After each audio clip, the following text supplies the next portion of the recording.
Bom dia, meus amores. Olá, turminha. Sextou mais uma vez, né? E vamos torcer para que tudo isso passe o mais rápido possível. Não é verdade? Enfim, vamos começar o dia dando uma esticadinha no corpo, né? Para jogar toda a preguiça fora, que o nosso corpo também cansa quando ele não tem muito movimento. Toda vez que eu falo pra gente jogar a preguiça fora, eles falam assim: ah, tia Ana tá dando aula da tia Cíntia. Mas na verdade, alongamento, né, é importante da gente fazer. Inclusive vocês que sempre fazem alongamento com ela, quando puder fazer em casa, certo? Enfim, mexe um pouquinho o corpinho aí em casa pra gente começar o dia, tá certo?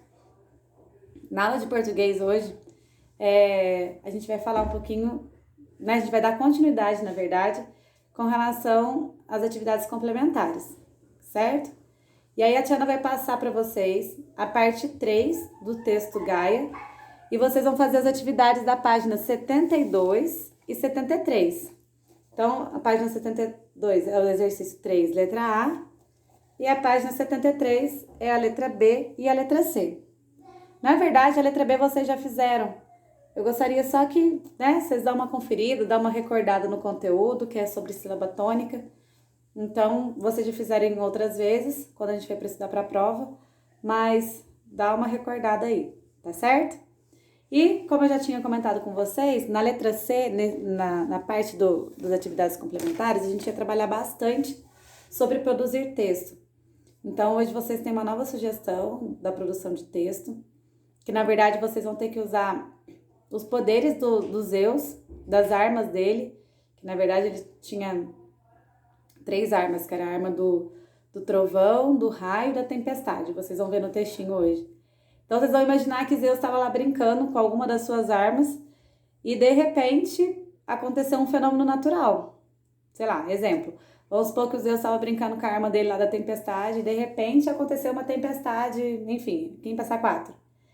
E aí vocês vão falar quais foram as consequências dessa atitude dele no lugar, né? E aí, para finalizar o texto, vocês vão falar se isso acabou de forma boa ou ruim, tá certo? Enfim, tem todas essas explicações, né? Tem todo um roteiro que vocês vão estar fazendo e observando lá na página 73.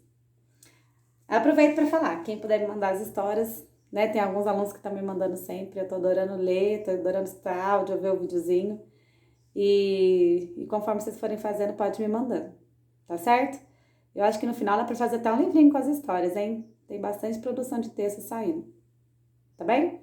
Então, português por hoje é só. Com relação às ciências, a gente, de certa forma, a gente acabou o conteúdo de ciências, né, dessa apostila. O que eu gostaria de pedir para vocês? A Tiara já deu uma atividade de fixação dos capítulos 1 e 2. Eu gostaria de pedir para vocês darem uma estudada nos capítulos 3 e 4, porque quinta-feira da semana que vem eu vou estar disponibilizando no sistema lá do ângulo alguns conteúdos relacionados, algumas atividades relacionadas a esse assunto, tá certo? E aí, no decorrer desses dias, quem tiver com dúvida de como entrar no sistema, enfim, vai me mandando mensagem pra gente, pra até quinta-feira todo mundo já tá por dentro de como funciona, tá certo? E aí, o que eu vou combinar com vocês também? A partir de agora, os horários que forem de ciências, a Tiana vai usar para geografia.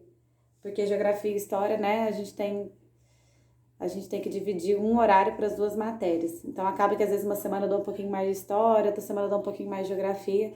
Então, a partir da semana que vem, todo o horário que for de ciências, eu vou usar para dar aula de geografia.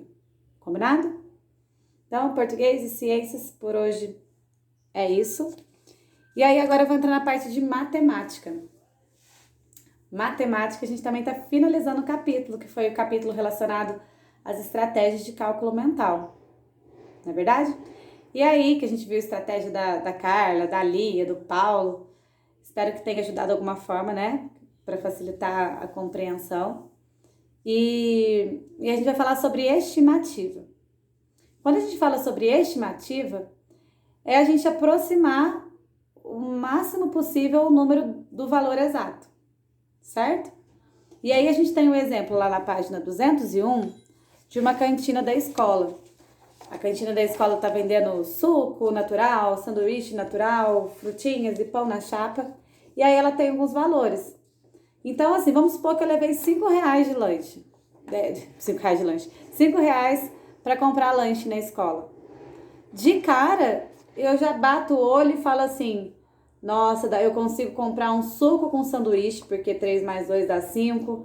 Ah, eu consigo comprar um sanduíche, um suco, mas não vou conseguir comprar uma fruta, porque aí já passa dos meus R$5. Enfim, é aquela soma que a gente consegue fazer de forma rápida, certo? E assim, geralmente você tem duas estratégias. Ou você começa a arredondar já a casa, no caso dos centavos, né? Ou enfim, se for um valor, a casa da unidade, depois da dezena. E vai indo de baixo para cima, né? Da unidade, dezena, centena, unidade de milhar e vai subindo. Ou então, você começa pela maior casa. No caso aqui, a casa dos reais. Eu somo todos os valores, ó. 2 mais 3, 5, mais 1, 6, mais 1, 7. Então, de cara, eu já sei que vai dar mais do que R$7. Porque eu ainda tenho valores na casa da centena, certo? Então, quando a gente faz uma estimativa, é que a gente já sabe assim, nossa, vai dar mais do que 7, então menos do que isso não dá. Ou então eu já somo aqui 50 com 50, R$1.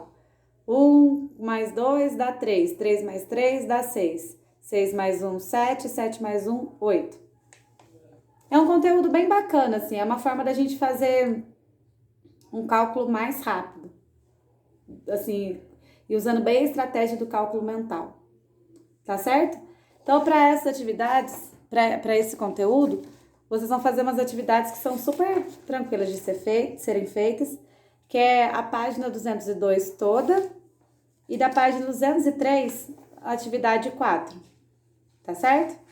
Qualquer dúvida, só me mandar mensagem que eu explico mais de uma vez, não tem problema nenhum, tá bom? E para finalizar o dia de hoje, vamos para um assunto super legal, super importante para nossa história, que é com relação ao período que teve o surgimento das grandes navegações. Então, faço aquele convite para todo mundo voltar um pouquinho lá no tempo. Lembra que a última matéria que a Tiana deu de história foi falando sobre, no século XV, como que estava cada parte do mundo. Lembra que eu fiz um esqueminha falando sobre a Europa, sobre o Oriente, sobre o Brasil? Lembra que eu mandei até uma fotinha com um resuminho dessas situações?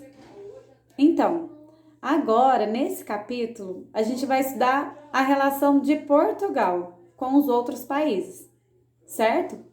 Então, a gente vai pensar nesse mesmo século, que é o século XV, que é ali por volta de 1500, e a gente vai tentar entender qual que era a situação de Portugal nesse período. Então, vamos lá. Gente, o babado é forte. Seguinte, Portugal, nesse período, ele vivia em monarquia, certo? O que é uma monarquia? Monarquia é quando um rei que governa, tá? Então, em vez de, por exemplo, hoje a gente vive numa república aqui no Brasil. Então, quando é república, é um presidente que governa. Quando é uma monarquia, é um rei que vai governar, tá certo? Então, naquele período lá de 1500, Portugal vivia numa monarquia. E o que eles queriam muito? Eles queriam se tornar o país mais rico da Europa. Ele queria ser o país mais importante da Europa, certo? Então ele estava decidido que ele queria ser o mais rico. E aí, o que ele decidiu fazer nesse período? Ele decidiu investir o dinheiro que eles tinham em navegação, que era uma coisa que na época era super novo. Não era uma coisa que era comum de acontecer. Então, eles tiveram essa ideia e falaram assim, quer saber? Vamos investir em navegação. E aí, por que eles queriam investir em navegação? Porque eles começaram a descobrir que tinham produtos muito caros e muito importantes em outros lugares. E esses produtos davam muito lucro, certo? Então, eles começaram a fazer as suas viagens e eles começaram a ir buscar especiarias e outros produtos em outros lugares. E aí o que eles faziam? Eles iam lá, pegavam esses produtos, voltavam para Portugal e começavam a vender esses produtos de forma muito mais cara, que aí era a maneira deles conseguirem ter lucro, certo? Depois disso, o que eles conseguiram com essas viagens? Essas viagens fez com que eles tivessem algumas conquistas, como, por exemplo, eles conseguiram explorar e conquistar outros territórios.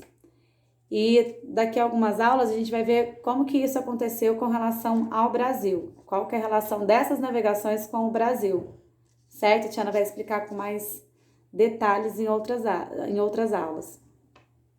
E aí, eles começaram a conquistar territórios, eles começaram a expandir o comércio, expandir quer dizer a crescer nessa área do comércio. Lembra que a gente viu na última aula que eles já praticavam o comércio?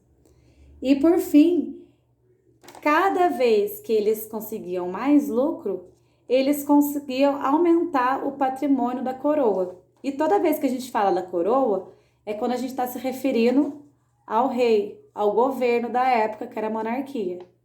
Então, eles estavam conseguindo, com a navegação, ficar cada vez mais ricos, certo? E aí a gente vai entender um pouquinho mais dessa história nas próximas aulas. Mas, assim, eu aconselho a vocês a lerem a parte da página 118 até a página 120. E na página 120, ela traz alguns exemplos de especiarias, certo? Que especiarias, como a Tiana tinha comentado na última aula, eram produtos, né, que eram raros para a época, que envolvia bastante a questão de temperos. Então, vocês podem tirar essas dúvidas também lá na página 120. E aí, vocês, como exercício, vão fazer a atividade número 1, que é na página 134. Vamos fazer só o número 1 da página 134. Tá certo? É isso. Tiana vai ficar aguardando até segunda-feira a foto, o vídeo relacionado ao autismo. Ontem eu já recebi coisas assim que me fizeram emocionar pelo cuidado, pelo capricho, pelo carinho. E é isso. Desejo para vocês um ótimo final de semana. Fiquem bem, com o coração em paz, né? E segunda-feira a gente se encontra novamente. Tô morrendo de saudade de cada um de vocês. Beijo enorme. Beijo voador à distância.